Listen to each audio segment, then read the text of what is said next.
Merci Julien d'être là. Je t'en prie, c'est un plaisir. Merci de me donner la parole. En plein cœur des sommets du digital 2019. Et donc toi, tu as un don ou une discipline particulière, tu es mentaliste.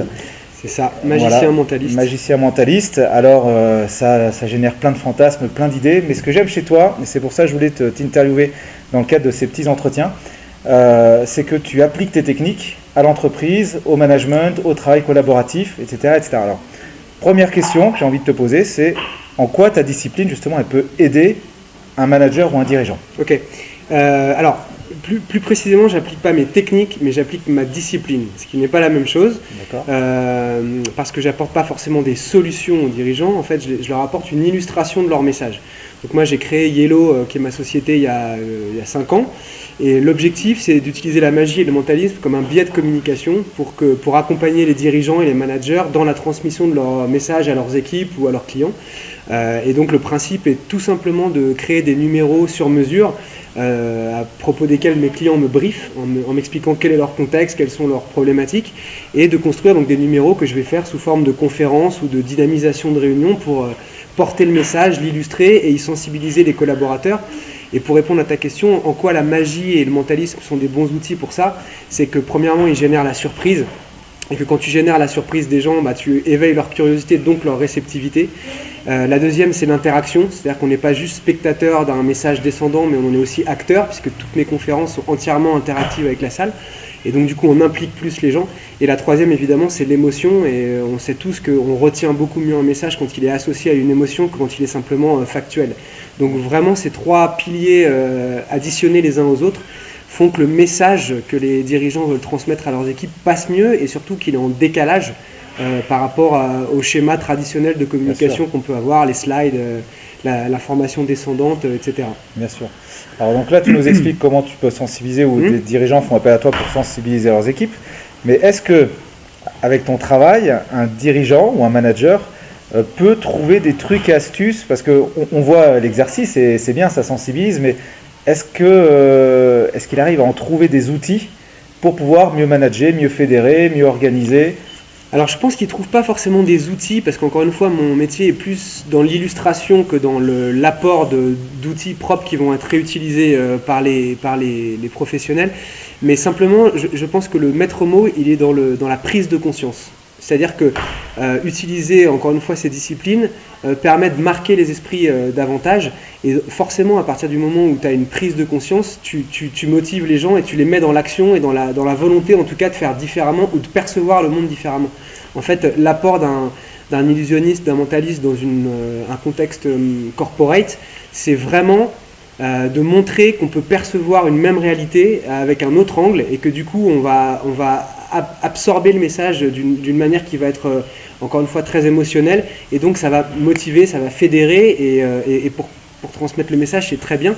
Et après, je pense qu'effectivement, sur certains aspects que je développe dans mes conférences, il y a des outils qui ne sont pas forcément des outils techniques, mais qui sont en tout cas des outils émotionnels et managériaux sur lesquels on peut s'appuyer pour emporter les gens et les emmener avec soi vers les valeurs qu'on a ou vers le... Tu as un exemple de choses que tu véhicules de tours ? Un truc que j'ai fait là dans la conférence là, qui était axé digital, mais que je fais aussi beaucoup dans le contexte de travail collectif, et parce que c'est vraiment un sujet que j'illustre beaucoup dans mes conférences. C'est à peu près 80% de mes conférences RH, management et travail collectif, comment mieux travailler ensemble. C'est le truc des Rubik's Cube que j'ai fait, où en gros le principe c'est d'expliquer que quand on est chacun de notre côté ou tout seul dans notre coin, on ne trouve pas forcément les solutions, et qu'au contraire, si on cherche à se connecter, à partager les expertises, à échanger sur nos expériences, on va découvrir des solutions qui sont inattendues, donc par définition auxquelles on ne s'attendait pas, et à passer vers le monde de demain, quoi. Et donc comment je l'illustre très concrètement avec ces Rubik's Cube, je donne un Rubik's Cube à quelqu'un dans la salle et je lui demande de le mélanger dans son dos. Moi, je mélange le mien dans mon dos, et à la fin, les deux Rubik's Cube sont... Alors, on s'attend à ce qu'ils soient résolus, mais en fait, ils ne le sont pas. Donc, il y a un côté un peu déceptif, sauf que ça amène à la surprise qui est de dire, ok, nos Rubik's Cube sont mélangés, mais en réalité, ils sont connectés puisqu'ils affichent exactement les mêmes faces. Ils sont exactement faits de la même façon, quoi. Et donc, voilà, ça, c'est encore une manière de rebondir sur le message. Et de créer une image en fait visuelle et mentale que les gens vont garder. Et ce dont je m'aperçois, pour faire une petite parenthèse, c'est que souvent on m'appelle d'abord pour la forme en se disant bah tiens, on va offrir un moment à nos collaborateurs dans lesquels ils vont passer, voilà, ils vont s'éclater, ils vont rigoler, etc. Mais qu'à la sortie des conférences, les gens ne parlent que des messages.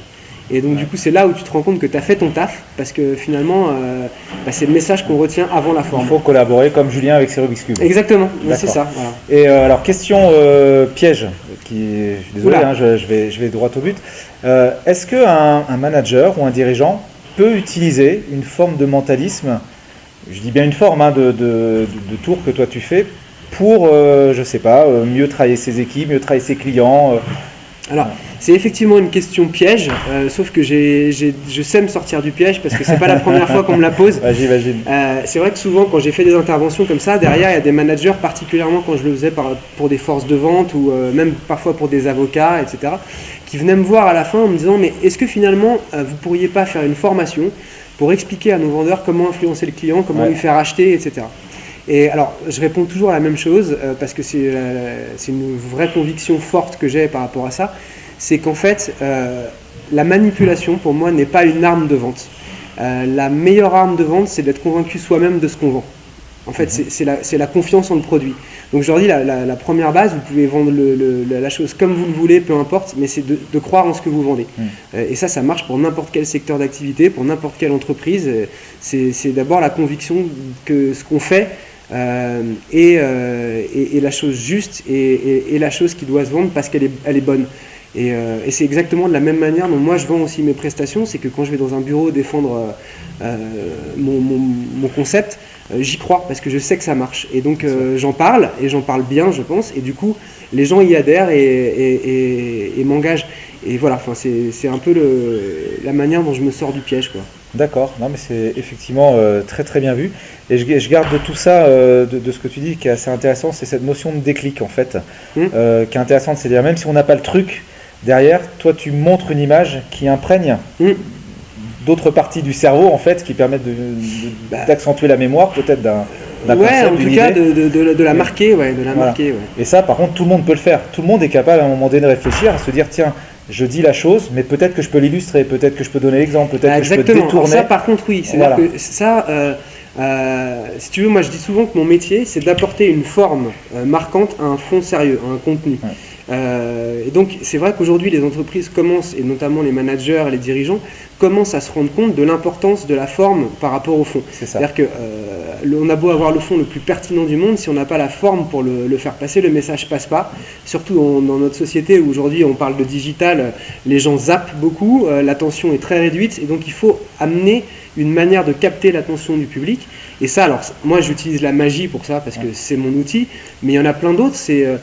Il y a plein de gens qui aujourd'hui font des formations sur la prise de parole et qui expliquent comment faire vivre un speech, comment le rythmer, comment impliquer les gens dès le début en posant une question, par exemple. Il y a beaucoup de speech qui commencent par une question.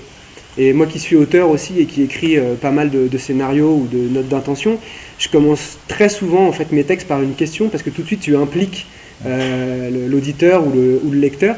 Et tu le mets dans une situation d'attente, quoi, en fait. C'est comme à la télé, quand on fait une promesse, ce qu'on appelle la promesse au début.